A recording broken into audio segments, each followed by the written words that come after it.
Welcome to YoYo TV.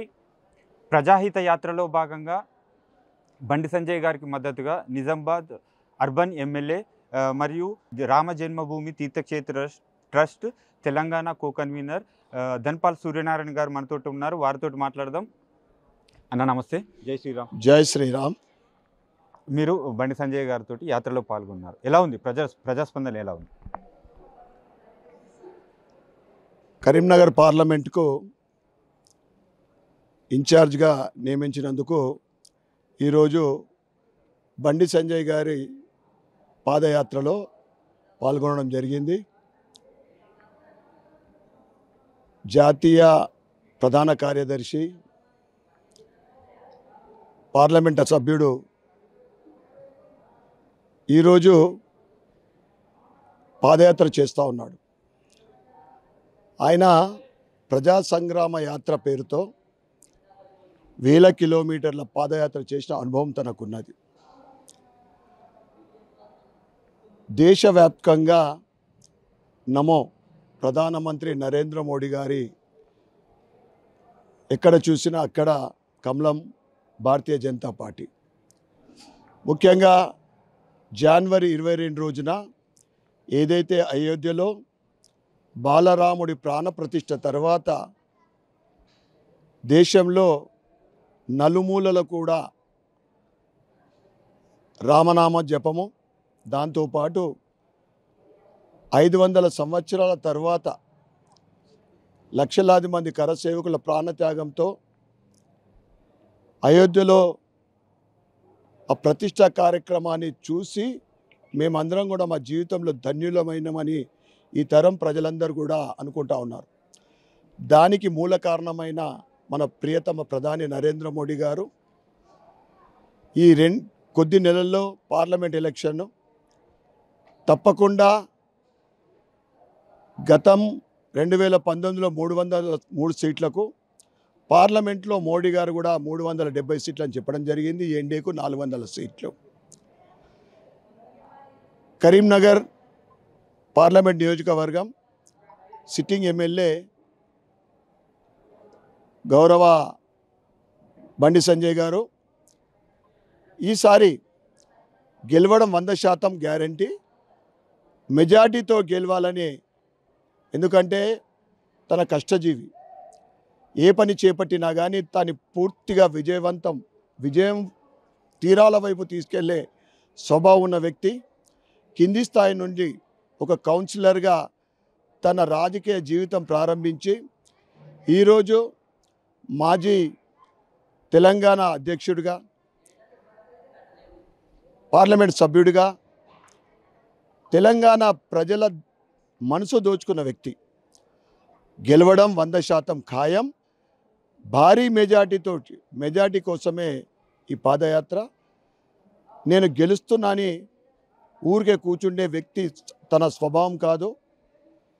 తప్పకుండా ప్రజలతోటి ఆయన ఏదైతే తనని కలవాలనుకున్న వ్యక్తులని ఎటువంటి నిబంధనలు లేకుండా 24 గంటలు తన కరీంనగర్లో ఉంటే అందరికీ అందుబాటులో ఉండే వ్యక్తి.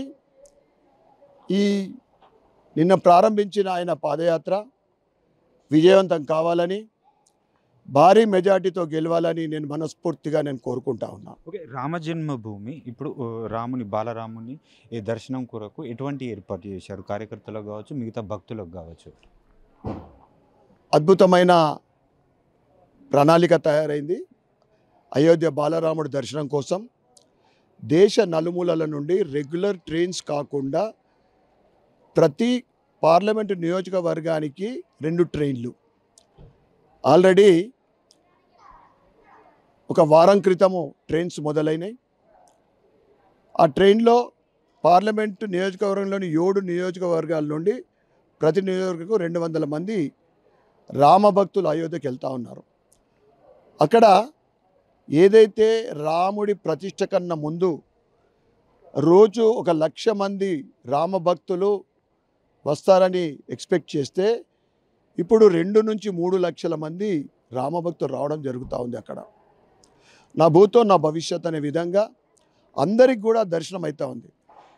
ఈ ఏదైతే ఈ ట్రైన్ల ద్వారా రామభక్తులు అక్కడికి వెళ్తూ ఉన్నారో వారికి ట్రైన్లో వెళ్ళేటప్పుడు వచ్చేటప్పుడు భోజన వ్యవస్థ, టిఫిను, టీ, కాఫీ, ఇది ఏదైతే ట్రైన్ ప్రయాణం ఉందో 50% సబ్సిడీ ఇవ్వడం జరుగుతూ ఉంది.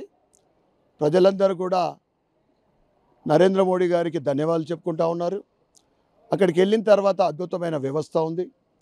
టెంట్కు తీసుకెళ్ళి అక్కడ ఉండటానికి వ్యవస్థ, అక్కడ ఫ్రెష్ అయిన తర్వాత భోజన వ్యవస్థ, రాముడి దర్శనం చేసుకొని మళ్ళీ తెల్లారి మళ్ళీ రిటర్న్ చేయడం జరుగుతుంది.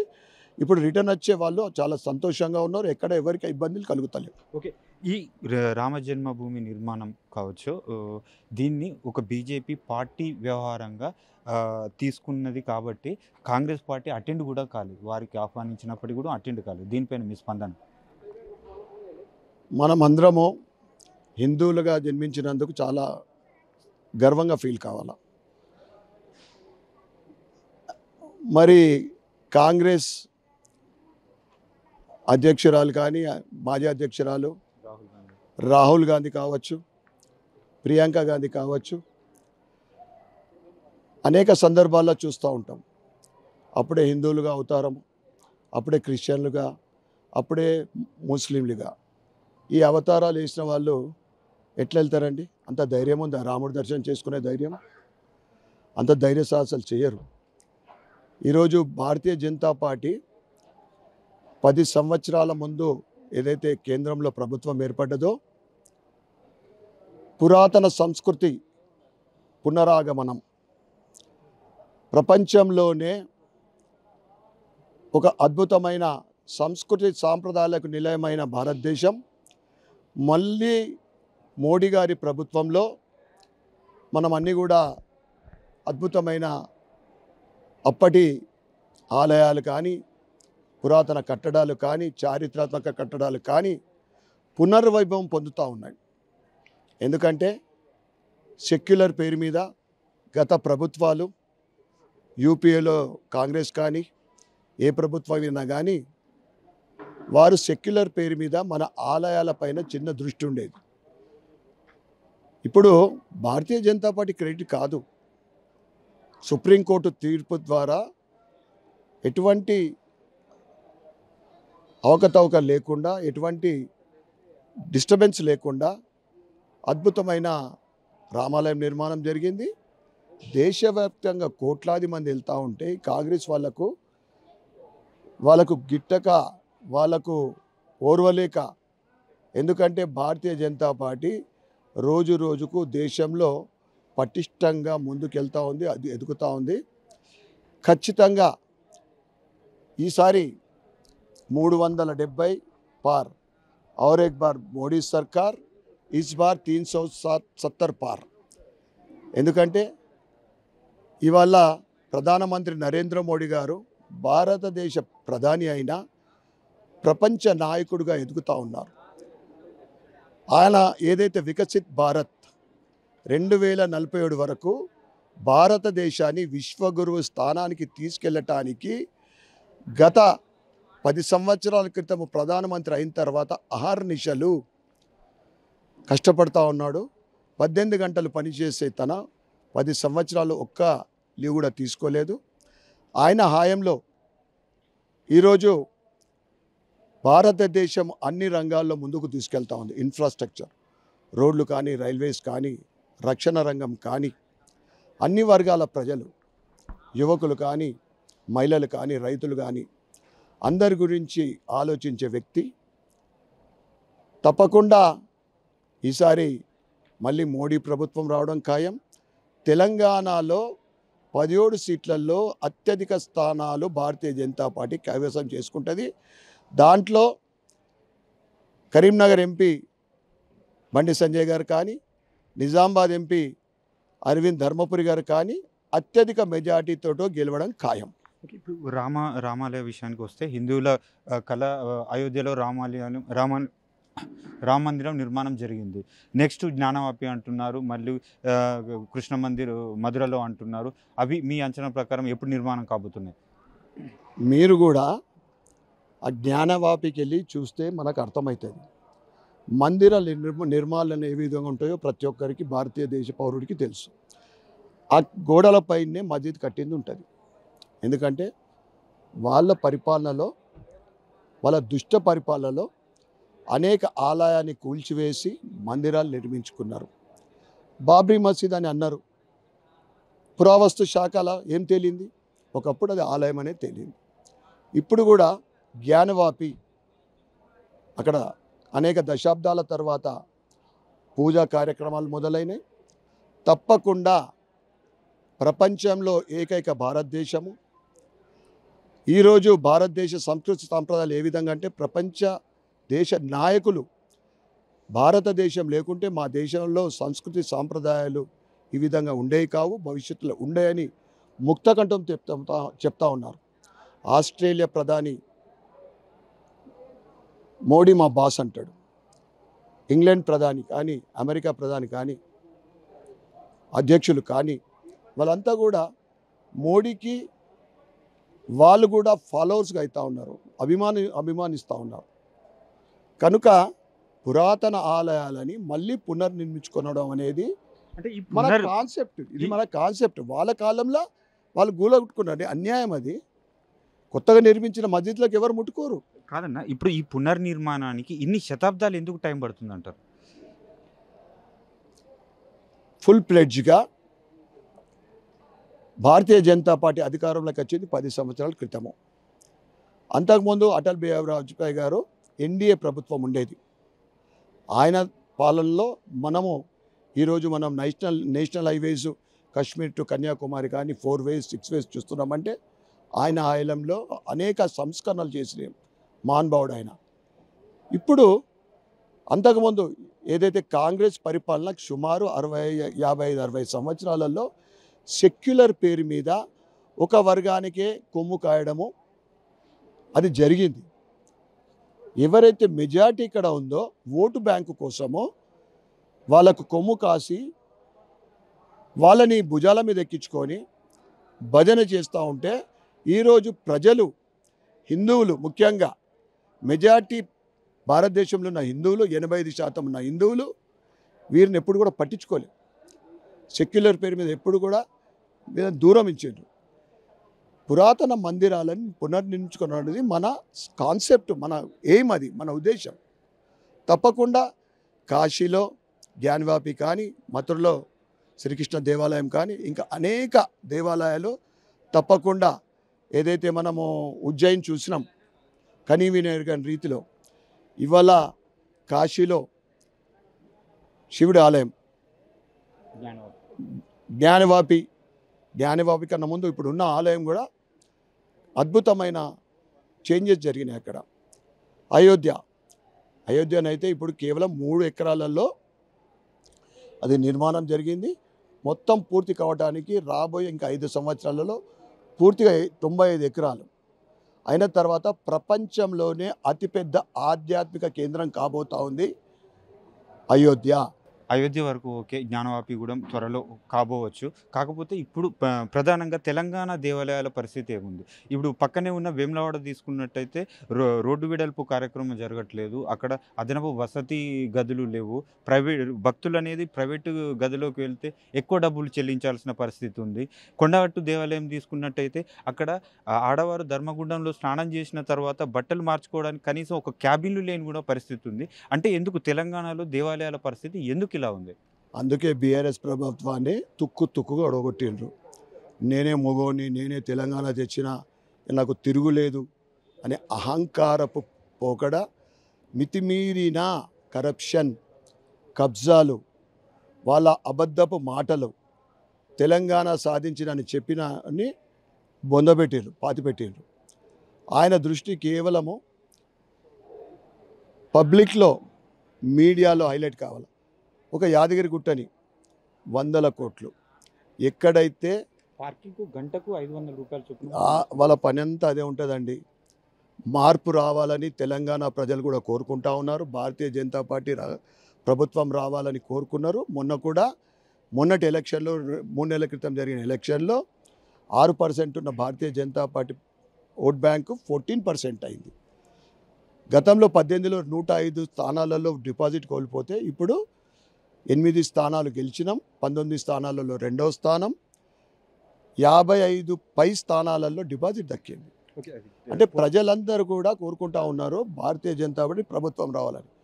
కాంగ్రెస్, భారతీయ జనతా పార్టీ వారి మితిమీరిన అవినీతి, మితిమీరిన రాష్ట్రంలో చేసిన అప్పులు కానీ, మిగులు రాష్ట్రాన్ని అప్పుల పాలు చేసిన పాపం కానీ వాళ్ళని ఓడగొట్టారు. కాంగ్రెస్ని గెలిపించారు. వాళ్ళు 6 గ్యారంటీలు అని చెప్తున్నారు, 400 పై చిలుకు ఇంకా హామీలు ఇచ్చారు.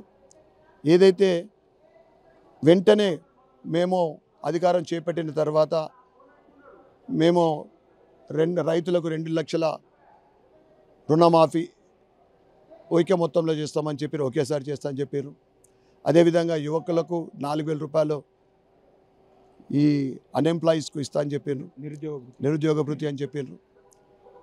ఇక మహాలక్ష్మి స్కీమ్ అని మొదటి రోజు ఆయన పెట్టింది, ఫ్రీ బస్సు మహిళలకు, మరియు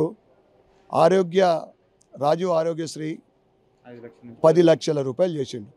దాంట్లో 5 లక్షల రూపాయలు సెంట్రల్లో హెల్త్ స్కీమ్ యాడ్ అవుతున్నది, అది ఆయుష్మాన్ భారత్ యాడ్ అవుతూ ఉంది. కానీ మోడీ ఫోటో ఎక్కడ కూడా పెట్టలే. అంటే గత ప్రభుత్వం మాదిరి వీళ్ళు కూడా అదే తోవ అనుసరిస్తే తప్పకుండా ప్రజలు కాంగ్రెస్ని కూడా భూస్థాపితం చేస్తారు. తెలంగాణ వాళ్ళు 100 రోజులు అడిగినారు, మేము కూడా వెయిట్ చేస్తూ ఉన్నాం.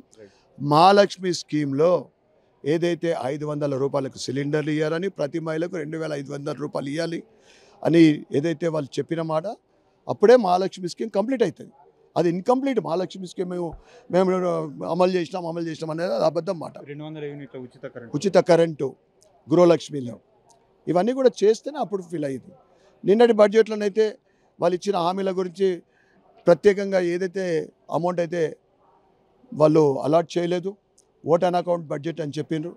ఎందుకంటే 2,75,000 కోట్ల బడ్జెట్ ప్రవేశపెట్టి, ఎందుకంటే ఓట్ అన్ అకౌంటు కేంద్రంలో కొన్ని నెలల్లో ఎలక్షన్ ఉందని ఓట్ అన్ అకౌంటు, కొత్త ప్రభుత్వం పూర్తి బడ్జెట్ అనౌన్స్ చేస్తారు. అంటే కేంద్రం నుంచి ఎటువంటి సహాయ సహకారాలతో ఎదురు చూస్తూ ఉన్నారు. అదేమంటారు చూడు ఆ గద అట్లా. కానీ కేంద్రం విషయంలో అసెంబ్లీలో నేను చూస్తూ ఉన్నా, వీలైనప్పుడల్లా భారతీయ జనతా పార్టీ దాని గురించి విమర్శిస్తూ ఉన్నారు, దుమ్మెత్తిపోస్తూ ఉన్నారు. మేమే 8 మంది నిన్ననే మంచిగా అరుచుకున్నాము. ఎప్పుడు కూడా భారతీయ జనతా పార్టీకి విమర్శించే హక్కు బీఆర్ఎస్కు కానీ కాంగ్రెస్ కానీ వాళ్ళకు హక్కు లేదు, ఆ స్థాయి లేదు వాళ్ళకు. ఒక్కటి చెప్పండి, మిగులు బడ్జెట్గా ఉన్న తెలంగాణ మనం విడిపోయినప్పుడు ఇప్పుడు 1,00,000 కోట్ల బడ్జెట్ దాటి అప్పులల్లోకి చేరిపోయింది. ఇప్పుడు కాంగ్రెస్ గవర్నమెంట్ కొత్తగా మళ్ళీ 2 లక్షల కోట్ల బడ్జెట్ను ప్రవేశపెట్టింది. ఈ డబ్బులన్నీ ఎవరు చెల్లిస్తారు? అసలు సాధ్యమేనా? వీళ్ళు కాంగ్రెస్ వాళ్ళు చెప్పిన 6 గ్యారంటీలు ఆల్రెడీ 1,00,000 కోట్లు దాటిపోయింది. అసలు 6 గ్యారంటీలు సాధ్యమవుతుందా? కొత్త ప్రభుత్వము 100 రోజులు సమయం అడిగింది. భారతీయ జనతా పార్టీ ఒక కమిట్మెంట్ పార్టీ, ఒక సిద్ధాంతంతో ప్రజలకు సేవ చేసే పార్టీ, నీతి నిజాయితీగా ముందుకెళ్లే పార్టీ. వాళ్ళు ఇచ్చిన సమయం ఏదైతే అడిగిన సమయం ఉందో మేము వెయిట్ చేస్తూ ఉన్నాం. కానీ అడుగుతూ ఉన్నాం, ఏదైతే తక్షణం మీరు అమలు చేస్తా అన్న 2 లక్షల రూపాయల రుణమాఫీ కానీ, ఈ నిరుద్యోగ భృతి కానీ మీరు చేయాలని మేము నెల రోజుల క్రితము కళ్యాణ్ లక్ష్మి షాదీ ముబారక్ 1 తులం ఇస్తాము, దాని గురించి చర్చిస్తామని చెప్పారు. మళ్ళీ అది అడిపోయింది. మళ్ళీ ఎలక్షన్ కోడ్ వచ్చేటట్టు అయితే ఎలక్షన్ కోడ్ వస్తుంది, ఆయన 100 రోజులకు ఖచ్చితంగా వస్తుంది. మా హుషారుగాను కాంగ్రెస్ వాళ్ళు ఇట్లనే ఉంటుంది, అలా అన్ని రాజకీయం. కానీ ఇవన్నీ పనికి వచ్చేది కాదు. ప్రజలలో మార్పు వస్తుంది. నీ కళ్ళుబొల్లి మాటలు, నీ అబద్ధం మాటలు లేడు. నీ 100 రోజులకు ఖచ్చితంగా ఎలక్షన్ కోడ్ వస్తుందని ఆయన పెట్టిండు. చూద్దాం. తీసరి బార్ ఔర్ ఏక్ బార్ మోడీ సర్కార్. మీరు ఏదైతే బీఆర్ఎస్ ప్రభుత్వమో అప్పుల కుప్పగా చెప్పి మీ చేతికి ఇచ్చిపోయిందో, మీరు వైట్ పేపర్ శ్వేతపత్రం విడుదల చేసిండ్రు. అంటే డబ్బులు లేవని చెప్పి మరి ప్రజాపాలన ఎంతమందికి కావాలా, ఇండ్లు ఎంతమందికి కావాలా, పెన్షన్ ఎంతమందికి కావాలా, ఇవన్నీ కూడా అడగడం అనేది నిజంగా ఇది మేధావులు నవ్వుకుంటూ ఉన్నారు. దేనికోసం ఇది సాంకేతం? ఎందుకు డబ్బులు లేవంటారు, మరి మేము 100 రోజుల మేము అమలు చేస్తామని చెప్తారు. ఇవన్నీ కూడా బైసాబ్ ఇంకో కొద్ది రోజులు కొత్త ప్రభుత్వం సమయం ఇవ్వాలా, ఇంకొక నెల రోజులు పార్లమెంట్ ఎలక్షన్ తర్వాత ఓ క్యా కరేగా హమ్ క్యా కర్తే బతాయింగే. అంటే కేంద్ర ప్రభుత్వ పథకాలను ప్రజలకు తెలియపరిచేలా వికసిత్ భారత్ అనే కార్యక్రమాన్ని తీసుకొచ్చారు. కానీ ఈ కార్యక్రమము ఒక 1 year ముందే అంటే ఇంతకంటే ముందే తీసుకొచ్చినట్టయితే ప్రజలకు ఎక్కువగా తెలియపరిచి పథకాలను అమలుపరుచుకునే అవకాశం ఉండేది కదా. నేను ఈరోజు బండి సంజయ్ గారితో ప్రతి గ్రామం తిరుగుతూ ఉంటే ప్రతి గ్రామంలో డీటెయిల్స్, ఆ గ్రామంలో ఎంతమంది లబ్ధి పొందినరు, పెన్షన్లు ఎంతమందికి వస్తూ ఉన్నాయి, కేంద్రం నుంచి లబ్ధి పొందే లిస్టు తయారైంది అన్న. ఇది అంటే ప్రతి గ్రామంలో, ప్రతి మండల కేంద్రంలో ఆ మండలానికి ఎంత లబ్ధి పొంది, ప్రతి జిల్లా కేంద్రంలో కాన్స్టిట్యూషన్ వైజ్గా ఈ విధంగా గత ప్రభుత్వము ఏదైతే కేంద్రం నుంచి వచ్చే నిధులు ఇతర వాటికి మళ్లించి, ఏది కాళేశ్వరం కానీ, మిషన్ భగీరథ కానీ, మిషన్ కాకతీయ ఇటువంటి ఫాల్తూ స్కీమ్లకు మళ్లించి ఎక్కడ భారతీయ జనతా పార్టీకి పేరు వస్తుందని ఎక్కడ కూడా భారతీయ జనతా పార్టీ పేరు చెప్పకుండా ఆ స్కీములన్నీ వాళ్ళ పేరు మీద కేసీఆర్ కిట్ అనో లేక ఇంకా ఏదనో పెట్టుకునడం జరిగింది. ఇవన్నీ కూడా ప్రజలందరూ కూడా గమనిస్తూ ఉన్నారు. తప్పకుండా సంక్షేమ పథకాలు ఈరోజు ప్రతి ఒక్కరికి తెలుస్తూ ఉన్నాయి. ఇవాళ డైరెక్ట్గా ఉజ్వల్ యోజన కింద ఫ్రీ గ్యాస్ కనెక్షన్ కానీ, ఈ లోన్ల విషయంలో కానీ, ముద్రా లోన్లు, స్ట్రీట్ వెండర్ లోన్స్ 10,000 కట్టే వాళ్ళకి 20,000 విశ్వకర్మ యోజన. మోడీ గారు ఎంతండి, ప్రతి చిన్న వ్యక్తి నుంచి ప్రతి ఒక్కరికి గురించి ఆలోచించే వ్యక్తి. విశ్వకర్మ యోజన అద్భుతమైన స్కీమ్. 18 కుల వృత్తుల వారికి సపోర్టివ్గా ఫైనాన్స్ సపోర్ట్ చేసి వాళ్ళ ప్రొఫెషన్లో వాళ్ళు ఒక ఎదగాలని. ఇవన్నీ కూడా ప్రజలకు అన్ని తెలుస్తూ ఉన్నాయి. ఇప్పుడే కాదు, వికసిత్ భారత్ గురించి వివరణ చెప్తా ఉన్నారు. అంతేగాని ఈ స్కీమ్లు అంటే ఎప్పుడు జరిగినాయి చెప్తా ఉన్నారు. కొత్తగా ఏం లేదు ఎలక్షన్ అని. అరే మేము అట్లా కొత్తగా పెట్టేది మొన్న బడ్జెట్లో మోడీ గారు జిమిక్స్ పెట్టేది ఆర్థిక మంత్రి. అటువంటి తత్వం కాదు. ఇవన్నీ ఉచితాలు కానీ, ఈ కుటుంబ పరిపాలన కానీ అవినీతికి దూరం భారతీయ జనతా పార్టీ. ఓకే, అంటే రాష్ట్ర అధ్యక్షుడు కిషన్ రెడ్డి గారు చాలా క్లియర్గా చెప్పారు, బీఆర్ఎస్ పని అయిపోయింది, ఇక మీరు కార్యకర్తలు కింది స్థాయి క్యాడర్ ఎవరైతే ఉన్నారో వాళ్ళు బీజేపీలో జాయిన్ కావాలని డైరెక్ట్గా చెప్పేశారు. అది సాధ్యమేనా? 100% బీఆర్ఎస్ కార్యకర్తలంతా కూడా భారతీయ జనతా పార్టీ వైపు చూస్తూ ఉన్నారు. ఆయన చెప్పింది 100% నిజం. బీఆర్ఎస్ ఒక్క సీటు కూడా గెలవదు ఈ పార్లమెంట్లో. ఒకటంటే ఒకటి గెలిచే పరిస్థితి లేదు. వాళ్ళకు కూడా తెలుసు ఎక్కువ సీట్లు బీజేపీకి, ఆ తర్వాత కాంగ్రెస్కి వస్తాయి తప్ప అసలు బీఆర్ఎస్ ఖతం అయిపోయింది. వాళ్ళు అందుకే ఫ్రస్ట్రేషన్లో ఉండి పార్లమెంట్లో, అసెంబ్లీలో ఏదేదో మాట్లాడుతూ ఉన్నారు, పిచ్చి పిచ్చిగా మాట్లాడుతున్నారు. మహారాష్ట్రలో ఖాళీ అయినట్టు ఎప్పుడో కాల్ చేసేసారు, ఆఫీస్ అని కాల్ చేసి పాప మళ్ళీ నెత్తి మీద చేతి పెట్టుకుంటారు. ఈ ఏంట్రా బాబు ఏడికెళ్ళి జోకర్ గాడు వచ్చిండు పోయిండు, మేము అంతా కూడా మా క్యారియర్ అంతా కూడా ఆగమాగం చేసిపోయిండు, మా రాజకీయ ఇదంతా పిచ్చోడు అనుకుంటున్నారు ఆడ. ఓకే, అంటే మొత్తానికి ఇప్పుడు గతంలో బండి సంజయ్ గారు ఎటువంటి పాదయాత్ర చేయకుండానే 80,000 భారీ మెజారిటీ వచ్చింది. ఇప్పుడు ప్రజాహిత యాత్రతోటి ప్రతి నియోజకవర్గాన్ని, ప్రతి పల్లెను కలుపుతూ పాదయాత్ర చేస్తున్నారు. ఇప్పుడు ఎంత మెజారిటీ రాబోతుంది? టోటల్గా చూసుకున్నట్టయితే 303 ఉన్న సీట్ల నుండి ఎన్ని సీట్లు దేశవ్యాప్తంగా రాబోతుంది? దేశవ్యాప్తంగా భారతీయ జనతా పార్టీ సింగిల్గా 370, ఎన్డీఏతో కూడి 400 పైన. కరీంనగర్ నియోజకవర్గంలో కనీసం 80,000 ప్రతి నియోజకవర్గం, 7 నియోజకవర్గాలు అసెంబ్లీ నియోజకవర్గంలో 75,000 నుంచి 1,00,000 ఓట్లు రావడం ఖాయం. అంటే సుమారు 5 లక్షల పైచిలకు ఓట్లు బండి సంజయ్ గారికి రావడం ఖాయం. ఓకే, థ్యాంక్ యూ అన్న.